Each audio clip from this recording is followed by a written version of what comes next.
Ronald William Howard was born on March 1, 1954 in Duncan, Oklahoma, to working actors Rance and Gene Howard. From the very beginning, his life was entwined with cameras, scripts, and studio lights. Before he could even form full sentences, the machinery of Hollywood began to shape his days. While the world would come to know him as Opie Taylor and later Richie Cunningham, his early childhood was far from ordinary.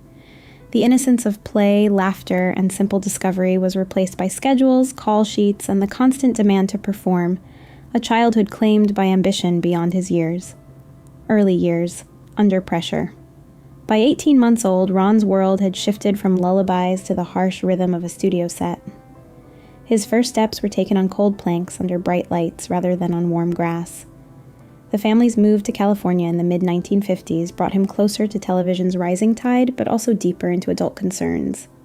He grew up around crews, drinking, arguing, and working tirelessly while he tried to focus on learning. Schoolwork became cramped into trailers behind soundstages, with arithmetic lessons drowned by noise and chaos. From the beginning, his environment demanded awareness far beyond his age. The iconic Opie Taylor. By 1960, Ron Howard was stepping into the shoes of Opie Taylor on the Andy Griffith Show. America embraced him as its beloved on-screen son, a symbol of wholesome childhood. But behind the charm lay a quiet ache. His classmates were co-workers, not peers, and California law's 3-hour schooling requirement could not replace the lack of play, sports, or friendships. The applause on set faded at day's end, leaving Ron to navigate loneliness at home. Fame had created a golden cage, secure, admired, yet isolating. The role that brought adoration also anchored him to a childhood he never fully experienced. Early trauma and isolation. Life beyond the cameras presented its own challenges. Children teased him, turning Opie into a target for cruel jokes.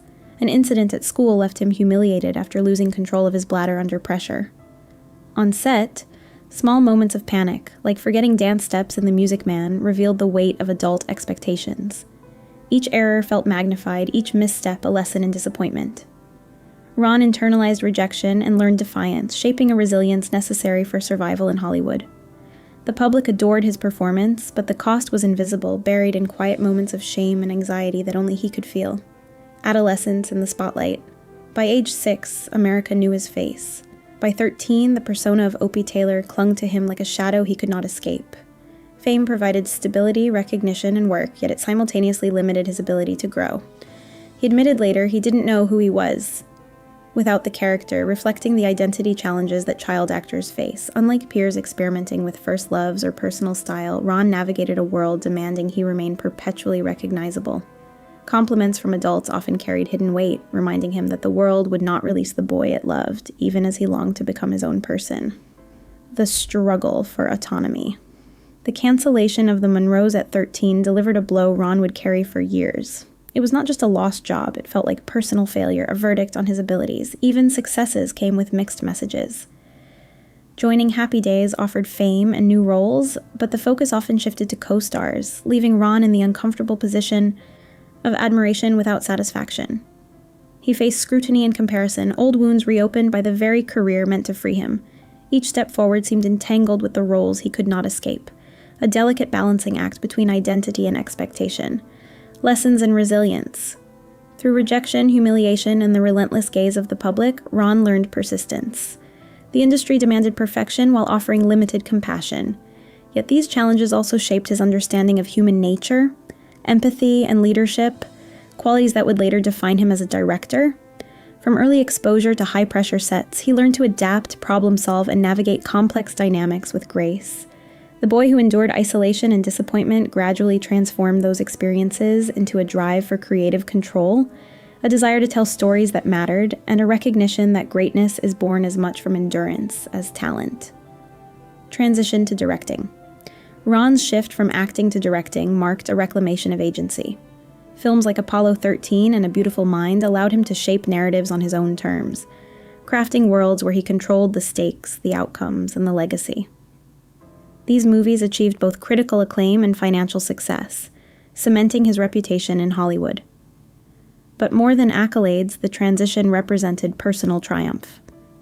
Moving from a life dictated by others' expectations to one defined by choice, his early struggles provided insight into storytelling, empathy for characters, and a meticulous attention to detail forged in the crucible of childhood pressures.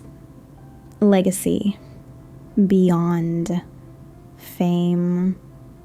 Howard's work now reflects more than entertainment. It carries the imprint of survival. Audiences celebrate his films, often unaware of the personal cost behind the vision. The innocence he lost as a child has been translated into films that balance tension, hope, and humanity. His career illustrates the complex interplay between early adversity and later mastery, showing how personal trials can inform artistry. Beneath the surface of global recognition lies the story of a boy who endured, adapted, and ultimately transformed hardship into meaningful creative output. His journey exemplifies that true success often emerges from resilience rather than comfort. Reflection on childhood and growth. Ron Howard's life is a testament to the hidden toll of fame. Childhoods claimed by performance can leave lasting impressions on identity, relationships, and emotional development. Yet his story also underscores the capacity for adaptation. The lessons he learned, patience, defiance, endurance, and creativity, enabled him to thrive as an adult. He reminds us that while external validation may come early, self-definition and purpose often take decades to cultivate. Every challenge faced on a set, every moment of isolation became a stepping stone toward mastery, proving that survival itself can become a foundation for greatness. Conclusion: triumph through persistence. Ron Howard's journey reveals the duality of fame, celebrated by millions yet personally costly. From a toddler on set to a visionary filmmaker, he navigated a life shaped by both adoration and restriction. The sacrifices of his youth gave rise to films that continue to inspire audiences worldwide. His story reminds us that achievement is inseparable from resilience, and that the most profound victories are often internal. In the end, the boy who lost his childhood has transformed his trials into lasting impact, illuminating the path for others navigating the delicate balance between personal growth and public expectation.